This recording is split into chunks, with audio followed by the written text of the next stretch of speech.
Welcome back to American Beef Ranch. Today we are prepping a silage pit for corn silage, but first we gotta move some chickens. Anyway, welcome back to American Beef Ranch. Thanks for stopping in. First things first, we gotta move this pin. Now this pin was originally not supposed to be a chicken pin, but it is now. And you see we got a few out, but we're gonna go ahead and try to slowly move this pin without smashing any of the birds.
So moving them is always a little nerve-wracking because next year, if we do meat birds, that bar is back from the edge of the pin. And so we have to have, here, I'll show you what I'm talking about. So this bar is welded here. In a perfect world, it'd be all the way up there and it would help form the edge of the cage.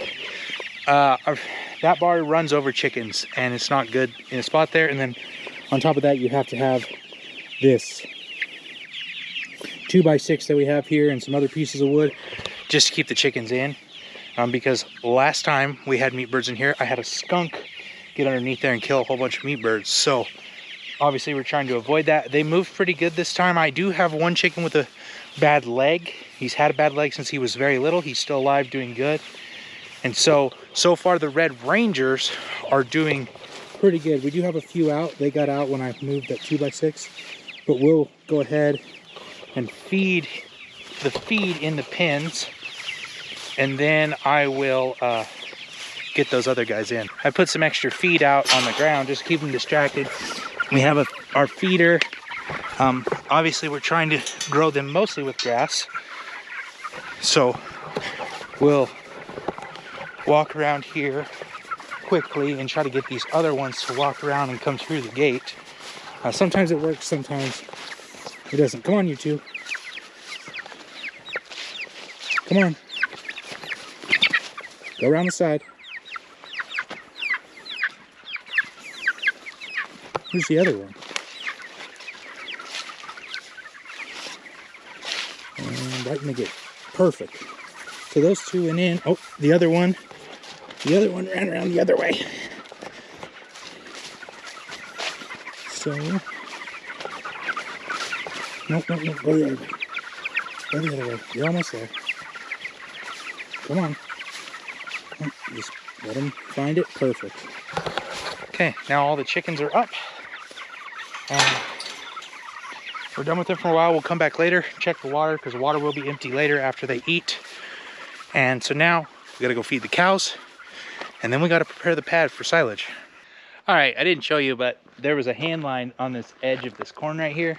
See some of the pipe right there. I just took that out of the field. So I actually got a call a little while ago while I was working on the computer.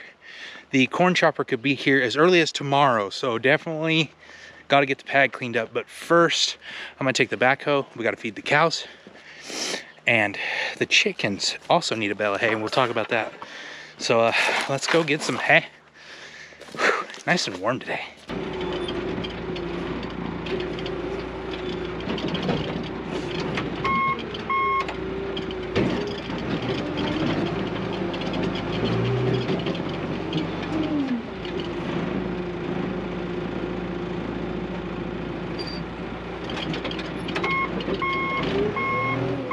Bale number one. right, bale number 2 done. But before we go get the chickens a bale, let's take a look at the cows. All right. So let's take a look at the cows. I got the bale about where I want it. I want it a little farther in so I can get cows all the way around it. Hopefully this bale or one more bale is the last bale they have to spin in the pen. Because the pen just sucks. It sucks to have cows in the pen. They're still fat, they're still slick, they still look good, but I just hate having cows in the pen. I'd rather have them out and about. They would rather be out and about. But we got to get the corn chopped. Hopefully chopper shows up tomorrow, if not in the next couple days. So like I said, either that bale or the next bale. Let's go get a bale for the chickens. All right, I just dropped a bale off here by the chicken trailer. And the reason that we're doing this is just give the chickens something to mess with, to play with. We'll cut the strings and hopefully they'll bed in it and, you know, eat some of this stuff. Just give them some more roughage because obviously I live in a desert. This part behind me is not watered yet. And so there's a lot more feed in here than there is out there. But just giving them a place to hopefully make it feel more like home, because we are trying to train them to the trailer and they don't have any surrounding fence right now. And so, you know, it's taking a minute for them to learn. Okay, cows are fed, chickens are fed. Now we got to go to the pad and get it prepped for silage. So you can see, I don't know if you can see, this is kind of clean. There's not a whole lot of weeds and junk. Over here we got rocks and some more junk and some more fluffy bits. So we've done that half. Basically we have this half left to do, and we're just literally back dragging this and getting this as clean as we can. It is not going to be perfect. We know that in advance. Is okay. We just want to get this as clean as we possibly can and eliminate this stuff from getting in the silage, because you don't want metal in silage, but also just nobody wants to feed weeds to their cows. So getting all that junk cleaned up so that they can put the silage right here, and we'll be able to pull in, load up trucks in a circular fashion and take them out. Oh man, you guys are dirty. Hold on a sec. But anyway, that's where we're at. I'm gonna walk over here for a minute and show you guys something. So I decided to walk over here to the International 6588. You guys have seen this tractor before. My only tractor, still my only tractor at this point in time. But unfortunately, she's broken, and she's broke down pretty good. Not crazy expensive to fix. Really, these old tractors, most parts are still available, but what happened is right here, the transfer case snapped off. There's usually a drive line that runs from here to this right here. There's a drive line that runs there, and well, the U-joint right here seized up and it snapped that case when it did that. Also, the pivot pins are bad and the clutch is bad, but altogether, I think it was like $5,000 really for parts if I did the work, which it's not that hard. It's all pretty mechanical. So I would, you know, consider doing that work. But we have some opportunities for some growth in 2025, and I don't know what to do. And I figure you guys could comment down below and kind of give me your thoughts. Should I go old? And I'm gonna have enough acres that I could do either way. I could go newer late model tractor on a lease, or two on a lease, or I could fix this tractor, and I know where another one is that's in great shape. I could pick it up, and so basically, I don't know, for probably 50,000 bucks, I could have two of these tractors, a disc, a good big disc, a cultipacker, and a couple other little things. I still would probably have to pick up a planter, and I'd still have to have some custom work done.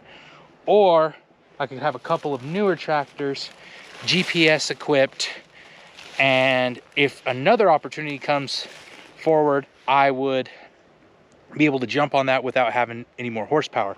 If I have just two of these tractors and another opportunity that's possible comes up, I would have to get additional horsepower, or I'd have to hire additional labor. So trying to figure out what the best route is. Obviously I do want to fix this at some point and have it available, because it's nice to have good, old, simple, reliable horsepower. But should it be my #1 priority? Because I mean, honestly, like, right, you got the $5,000. 1 second.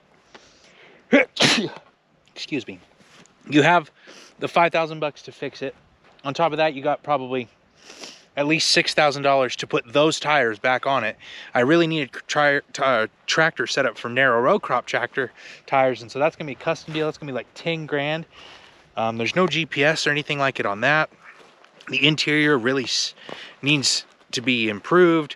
All the seals are bad, it leaks oil. Like, it's all those little things that old tractors have, but at the same time they're cheaper to fix and usually can be just as reliable as a new one. Or I get a late model tractor that has a loader, which would be good, and it's going to be about, what, 50 more horsepower than that one, and just have to buy another set of tires for it, so I have row crops and fatties. And so anyway, tell me what you think. Write it in the comments. Tell me what I should do for 2025, because 2025 really for farming starts the fall of 2024. So like right now basically is what we're talking about. We need to get set up for all this work. So let's get back in the backhoe and get this job finished.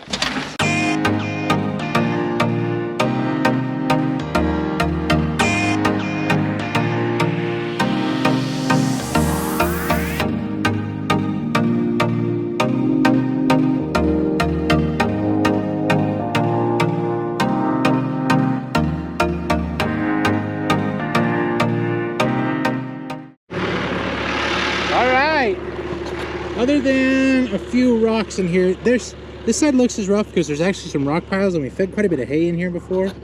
So what I'm gonna do is I'm just gonna go along, pick up these rocks, toss them to the side, and other than that, I think we're really pretty good. Like I said, they'll pit the silage mostly on this side in this flat area here, so hopefully it works for them. When I'm done with that, take a break maybe for a minute, and then got some animals to check on, and I don't know what else we're getting into, but we'll let you know. GoPro, stop recording. We have several chickens out.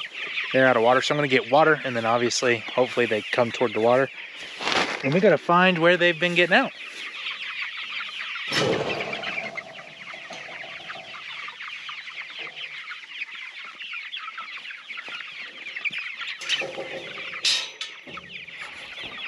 Right now, the trick is to get these ones in.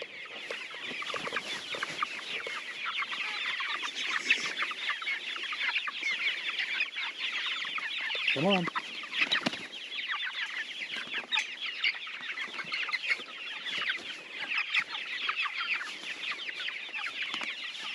Come on.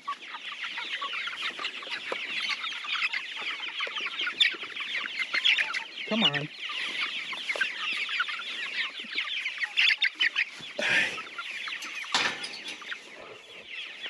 And to find where they're getting out.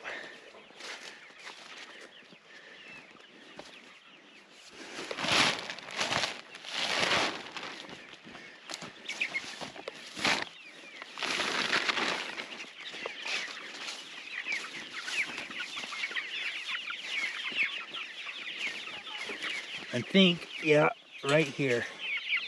They are going underneath the wire.